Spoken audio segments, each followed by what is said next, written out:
Hi, I'm Pam Blizzard from Recovered Peace. And I'm Lachelle Burkett with Hope Redefined. And I'm Bonnie Burns of Strong Wives. We're so glad you're joining us. Welcome to another episode of Hope for Wives. Today, we're going to be discussing an intimacy building experience called the 90-Day Sex Fast, or some also refer to it as a celibacy statement/plan in recovery. So a 90-day sex fast is something that many couples will approach or learn about as they step into their recovery journey. And so we hope to start the conversation, share a little bit about our own personal experiences with this topic, and even talk about what does a couple do while they're in a 90-day sex fast. Before I ask these incredibly brilliant women to start speaking into this, I do want to remind our listeners that we are not certified sex addiction therapists. We are betrayal trauma trained and certified coaches through the APSATS organization. We have our own betrayal story and also our own experiences with something like a 90-day sex fast, as well as walking with many of our clients and women in our community. We are really just trying to take a pretty broad stroke to this conversation. When we started polling some of our communities, I think we got some real personal experiences and women wanting to know how to navigate particular nuances. And so we might do a follow-up with a little listener Q&A on this topic. Today, we just really want to give you guys a good understanding of what it is, why we do it, what's the point, all the good things. We do know that this is a delicate topic. Obviously, this is one of the core pieces of betrayal when it comes to these addictions and behaviors. So we want you to just really practice some great self-care as you're stepping into this episode, and just make sure that you're really just staying very mindful about your needs as we dive into this topic. And we're going to ask some purpose questions. I love purpose questions because they make me buy into whatever's being asked of me. If I can understand the why, I think for myself, it helps me step into okay, I'll entertain this. Let me ask you, what is the purpose of a 90-day sex fast for her? Let's start with the partner first. So I think for her, there could be two different answers. Now, if she is the higher drive wife, the 90-day sex fast, I think, will have a different purpose for her than the lower drive wife. For the higher drive wife, she might see a sex fast as a punishment, yes, or a burden, a sacrifice. While I acknowledge, yes, and affirm that it can also be a way for her to have some intentional conversations about sexuality with her husband. It's within reason. Every couple is different. So if the wife does want to engage in sexuality, I don't think that's a wrong thing. However, I think sometimes higher drive wives and their husbands haven't had some heart-to-heart conversations around sex. And so that's what I encourage my wives who are higher drive is, you can go ahead and explore your sexuality. However, have you just sat down over coffee and talked about sex? Talked about what the lies he might believe about sex, or talk about your need, what you get from sex, just to explore all the nuances. Because what I'm hearing is a lot of times there's no intentional conversation. It just happens. They go into the bedroom and bam. So what happens with the 90-day sex fast is there is an intentional relearning between the two of you. For the higher drive wife, relearning what sexuality and sexual intimacy really means for you as a couple. Yeah. Now, for the lower drive, what a 90-day sex fast can do is relieve her of being pressured, manipulated, or demanded of having sexual intimacy. So she is completely free from any assumptions. She's free of any kind of demands. For that couple, there is friendship building and emotional intimacy building things that go on in substitution of sexuality or sexual intimacy. So the purpose for the lower drive, I think, is just to have some relief, to really be able to sit back and think about how their sexual life has been and what she wants it to look like. I really love, Bonnie, how you said every couple is different. There's just no cookie cutter plan or, steps that everybody can take. But I think I can speak personally for me. I had so many, and I've heard other women say this too, the wounding is at a very sexual level too. It can feel like a rape. In Barbara Steffen's research, found that betrayed spouses felt many of the same fears and emotions, experiences as rape victims. So for me, the last thing I wanted was to be sexual with my husband. And it was very confusing because my urge was to pull him closer because I felt like I was losing him.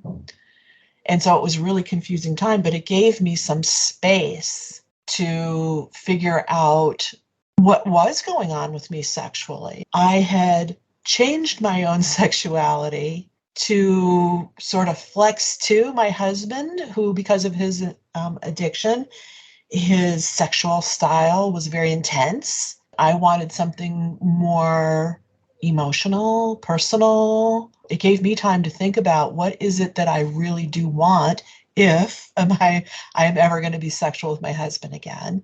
What is it that I need from this experience?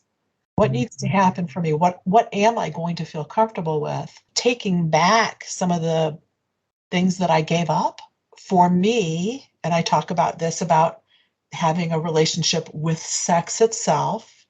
For me personally, it gave me an opportunity to reevaluate my relationship with sex and what was that going to look like for me going forward. When my husband actually brought the topic of 90-day sex fast home, he learned about this in his recovery material. And if I'm honest, I had a mixed bag of emotions. At first, I had a lot of relief, like, oh, thank goodness. Like, okay, I'm definitely a lower drive wife. But on the other side of it, I also was scared. I was very, very new in my recovery myself. I had not wrestled out that lie that this wasn't my fault and that I hadn't given him enough sex. So when this was given to us as a quote prescription, I was terrified. And I thought, this is so counter to everything that I have been told before, which was be more available, be more sexual, be. And now all of a sudden you're telling me to stop doing it for 3 months. And so I just want to share that as part of my own experience of just the confusion that can come with this. So can I ask you guys, and Bonnie be someone who's, I would call a sex expert, and I think Pam would too. What is the point of a 90-day sex fast? What is it for him? Like, what is the purpose in that? So for him, I think one of the biggest things is he's going to learn he can live without sex. For many of our addicts, sex is life. And John 10:10, Jesus tells us that he is our life. So there is a spiritual component of putting sex in its proper place. Addicts, whether it's alcohol or drugs, the addicted brain comes to think that the addiction and addiction behavior is life, and without it, I will cease to exist. Mm-hmm. And the second thing a sex fast can do for the man in recovery is it can help to start rewiring his brain. And I'm going to let Pam talk a little bit more about that. But when you do anything as a habit for years and years and years and years and years, there has to be some drastic rehabituation.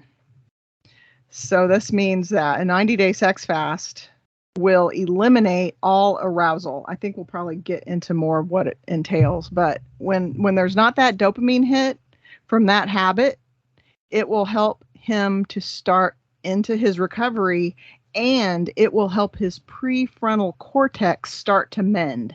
So the longer he is abstinent without any arousal, it's a prescription for clarity, honestly.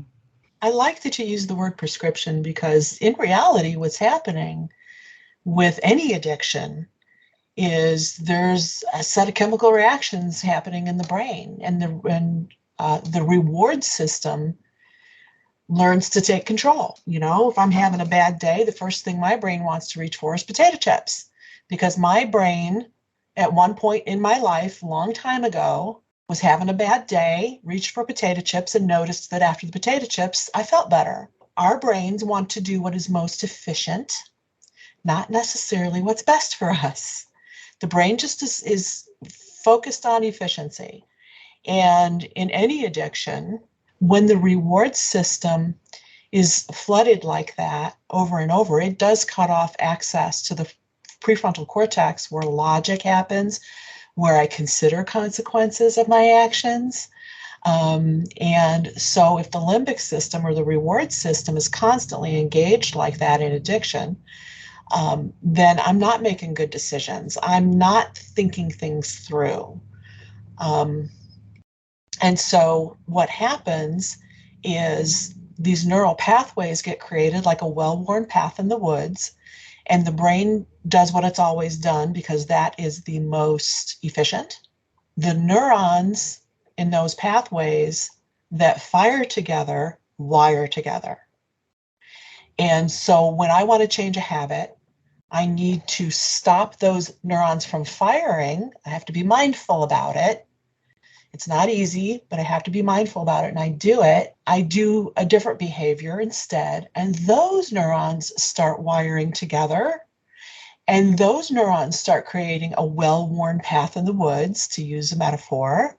I'm breaking the habit. I'm breaking the habitual behavior of the system of reward for my brain. Yeah. And we have a really good video that we're going to put in the show notes that talks about this and using the map analogy of how our brain maps solutions. I really like your well-worn path in the woods metaphor.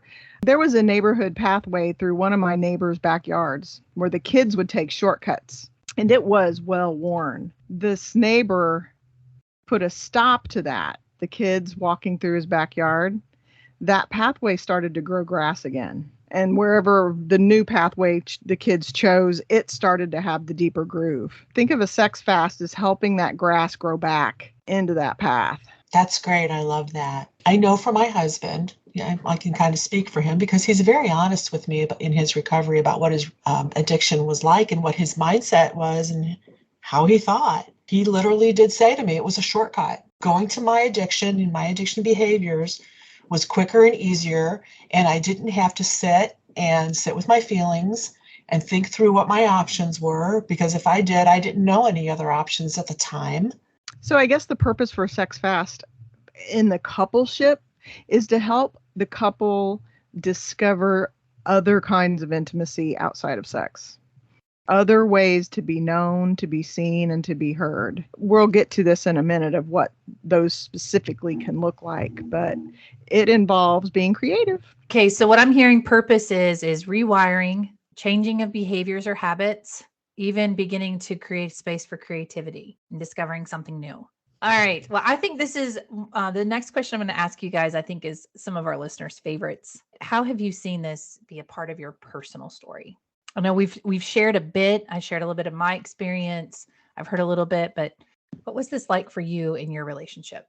The Sex Fast for us was a total game changer. And a little bit of my background is that before I became an APSATS coach, I was a Christian sexuality author. Early in our journey, I took some of his blame. And so I went all on board. I was going to learn all there was to do about sex. And I did. But in the process, I found out that sex was for me too. In that journey, I discovered a lot about myself and in the bedroom. When the third discovery happened, the 90-day sex fast was a hard stop for me. I was all on board. I knew exactly what it was for. I'd already studied about it before I knew that I was going to need it. And there was a lot of anger for me to know that I had done all this work on myself and my sexual identity. And I know there was some anger, but now as I think about it, it really was God's blessing. And it was God putting some things in place for me so that we could get through this. But I understood that the sex fast was for his rewiring. And really for me, it was a blessed relief because like Pam, I did not want to have sex with him. I was disrespected, disgruntled, objectified. I just all the things. Happy to have that 3-month break. But I also knew that in that 3-month break, I desperately wanted to connect with him emotionally. And I wanted to connect with him on other levels outside of the bedroom. I still loved the man.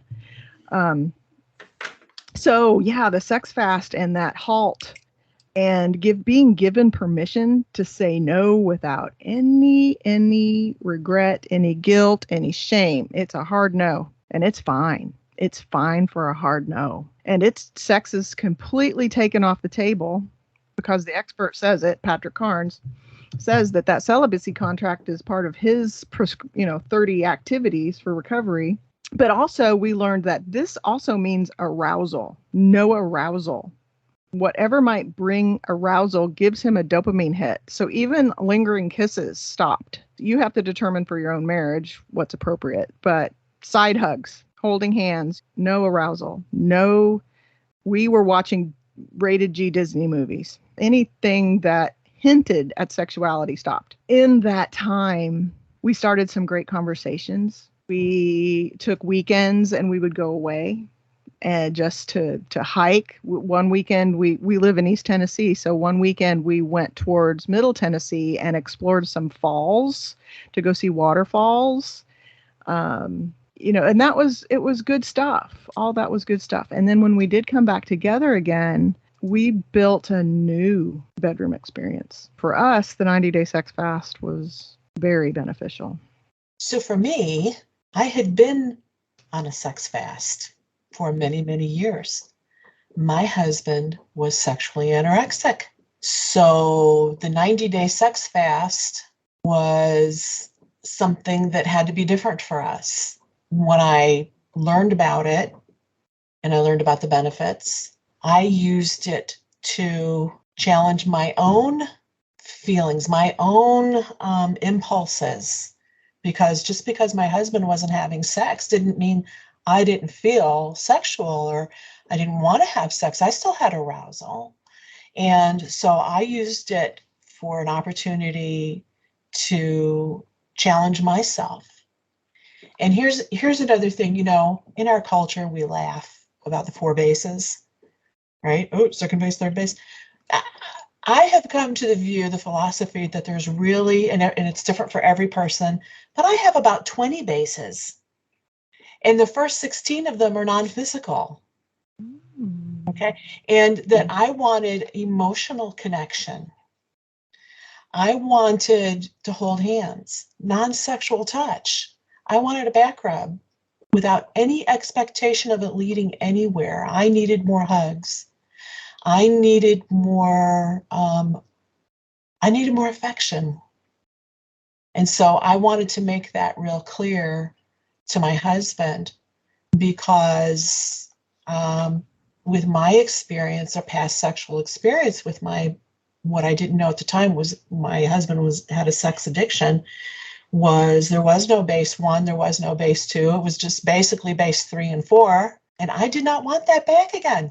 I did not want that back. So I used that time to figure out what I needed and how to articulate that.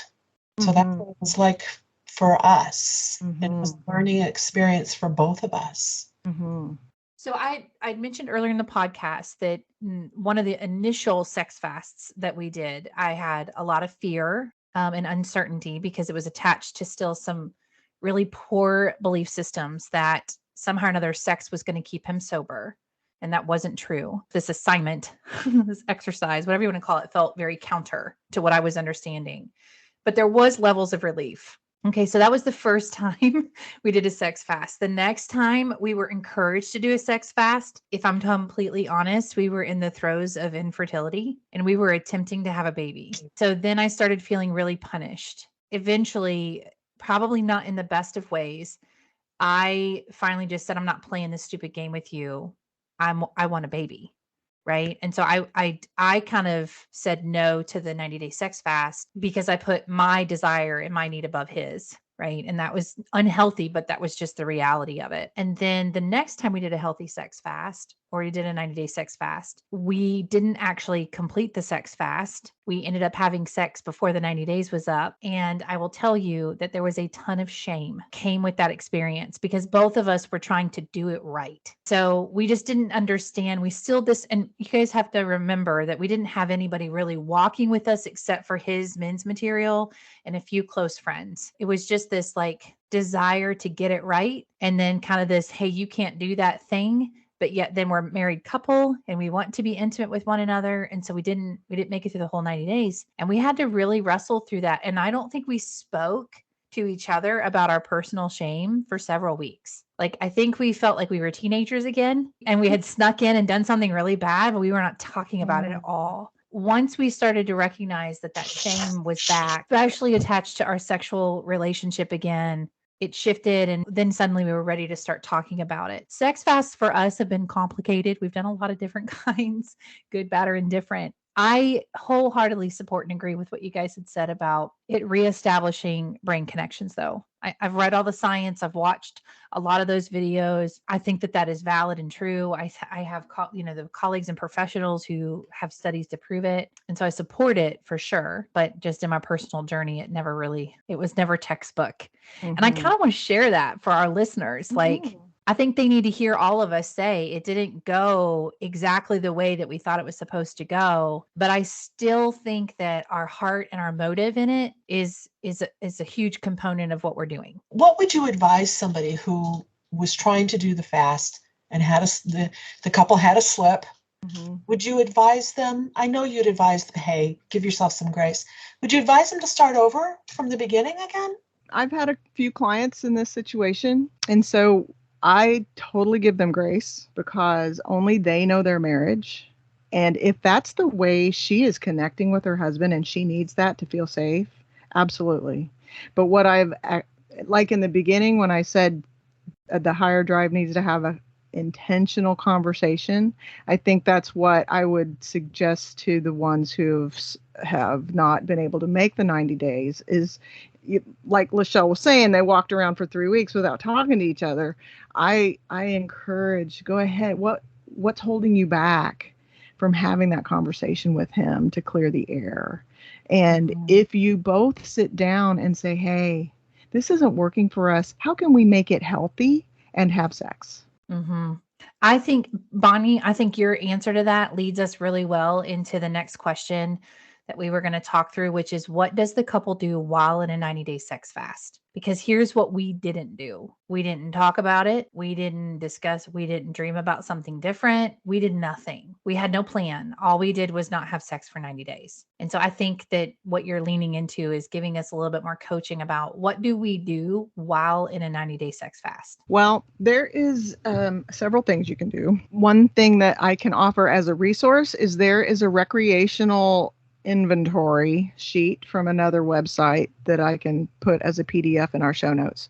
This is something you look through it and you evaluate these recreational activities, whether you and your husband would like to do them together. And maybe you've never sat down and said, hey, what kind of fun can we have together? Because that's part of growing your friendship. And that's part of how to grow different kind of intimacy outside of sexual, the emotional, the spiritual. That comes from building your friendship. So go back to dating. What'd you do for fun? What can you add? And, include the family and not include the family if you have small children. But it's about having some fun. Also, I would suggest if financial intimacy is not something you've had, sitting down with your books and your checkbook and your finances and going through that and dreaming about where you want to have goals with your finances is a type of intimacy. Creativity, it goes along with the recreational stuff. But if you both like art, if you both like music, make music together. If you sing, if you play instruments, go throw some pottery together. Thinking outside of the box of what you can do to date again. I mean, that's the basic of it from my perspective. I so agree. And I just love the way that you weave friendship into that we need to look at each other as human beings and friends. I think that's what Jeff and I had going for us, is that for a whole year before we ever even became romantic is we were friends. We were buddies. We were platonic friends, call each other on the phone all the time. And throughout this journey, I was able to take a step back and see him as a friend. I love how you point out there's other types of intimacy, financial intimacy, intellectual intimacy, spiritual intimacy, praying together is a beautiful intimacy. So I'm going to recap what I heard you guys kind of talk about throughout this podcast about what we can do during a 90-day sex fast. I heard connect differently. Bonnie used that phrase a few times. Connect differently than the way you've connected before. Talk about your relationship with sex as an individual. This is how I connect with it. This is how he connects with it. Talk about that relationship. Share what lies you have around sex. This was a big one. Bonnie actually gave me that question for my own, like my personal marriage. And when we sat and talked about it, it was very eye-opening. One, it was hard to get to that conversation. I won't lie, but once we were able to do it, there was a lot of validation and affirmation for both of us. Like we didn't realize that we weren't nearly as misaligned as we felt. And then the next one I heard was consider what your new sex relationship will be and talk about it.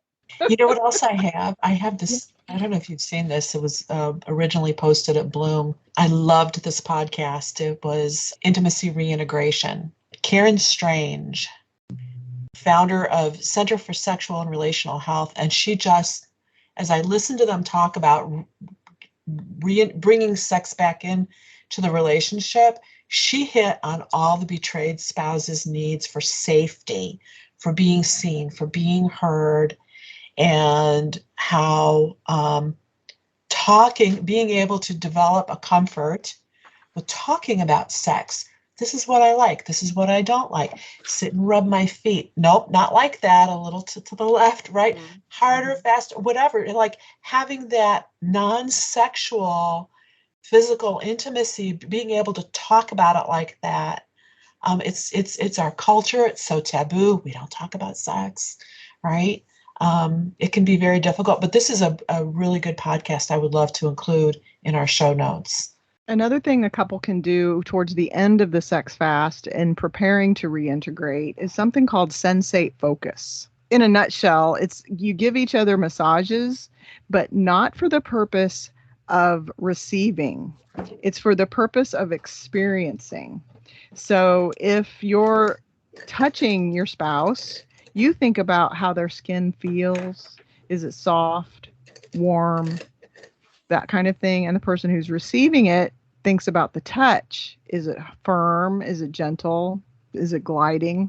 But there is absolutely no expectation of sex. And actually, the philosophy behind it is if you are going to engage in sexual activity, it needs to be an hour after Sense8 Focus because it's psychological shift between the two. I will tell you, it was an amazing experience for me personally because I had never been touched like that without the expectation of sex. That was my experience. And for his, I've read, now I'm not going to speak for my husband, but what I have read is that many addicts are touch deprived as children. And this is very affirming for them. It's like reparenting kind of theory. I know it's just taking care of your inner child. And so I have a couple of resources that describe the Sense8 Focus that we'll put in the show notes. I would look forward to seeing that myself. Absolutely. I grew up in a family where we hugged a lot. There was a lot of hugging. There was a lot of hand holding. There was a lot of, come on, let me put my arm around your shoulder and hug you tight. And it just didn't, I can see it in my husband's family. They just didn't grow up that way. They don't interact that way now. Now, when I see my sister, the first thing we do is we hug and we hang on for a long time. And I can see that my husband definitely grew up touch deprived. It can be a really sweet experience for both of you. Something I wanted to add, Lachelle, when you were saying the messages we get from well-meaning but ill-equipped people who just give him more sex. You know, it's just sex. He needs more sex. I am here to attest to anyone out there who might be questioning that. It is absolutely not about the sex. Our marriage went from me being a low drive to us being equally matched. And I was equally matched and very interested. So, and then to find out that he had this addiction, I absolutely knew it had nothing to do with what was going on in our bedroom. Because he has said to me, and he has said to his Samson groups, because he can share what he says, he has told them of anyone, he had no reason sexually to do this. So I just want you all to know, listeners, your lack in the bedroom has nothing to do with his addiction, if there is a lack. So our final question is, how can we offer hope to our listeners when it comes to a 90-day sex fast? I think I would go back to the thought of what a fast is in the Bible. So Jesus went out to the desert to seek God. So a fast gives you the opportunity, the time and the space to seek God.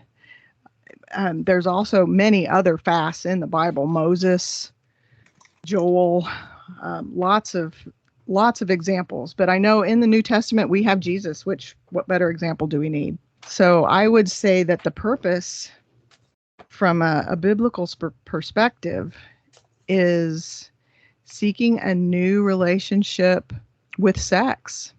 And I know that in 1 Corinthians 7, it talks about do not deprive. But above that, 1 Corinthians 7:4, where it talks about the wife does not have authority over her own body, but yields it to her husband in the same way, which means likewise, mutuality. The husband does not have authority over his own body, but yields it to the wife.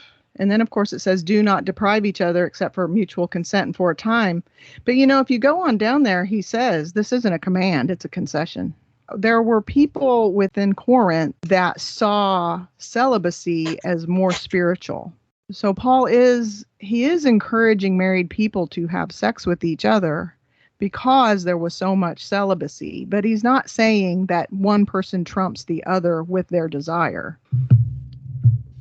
Yeah, and I think it's important to highlight what you said, which was do not deprive each other except perhaps by mutual consent and for a time. And I will say that in each of our sex fasts, it was a mutual consent. We both came to an agreement that that was what needed to happen from different angles, but it was definitely mutual consent, and it was for a period of time. We knew that it wasn't forever. It was for a season, so that you may devote yourselves to prayer, which is exactly what you're just unpacking, Bonnie. That is the purpose of fasting, is to realign, devote all the things. That's the point of what we're doing. There is a therapeutic reason for the fast, for the 90-day fast, that it's neurobiological and that it is healthy. It's good, and when done for the right reasons, when done with some guidance, I think some expert guidance, don't try this home alone on your own, can be really, really productive and positive, especially when you do it together with your arms linked together, when you're shooting for the same goal together, that it can be incredibly powerful for your marriage. And you talking about having some professional guidance. We'll also put in the show notes. It's called The Couple's Guide to Intimacy. It's about sexual reintegration. And although it's older and it does have some co-addict language in, which you can just take your Sharpie and mark it out, but the content is amazing, and it actually describes a healthy sex life so well. So I would highly encourage you to get that as you're working through your sex fast and looking towards reintegration. I think that's the whole goal of the sex fast, is to reunite again. It's not forever, like Lachelle's saying. It's just for a season, and it actually can be very sweet. Thank you, ladies, so much for this conversation. I think it's going to be such a gift to our listeners, and being able just to clear out some of the clouds and confusion and give them a little bit more language around what this is. So we would just want to thank you all for joining us, and we hope to be a bright spot in your recovery journey. If you'd like to leave us a question or comment, please go through the contact button on our website. Also, help a friend by leaving us a 5-star review on iTunes so others can find us. Thanks for joining us. Bye. Bye.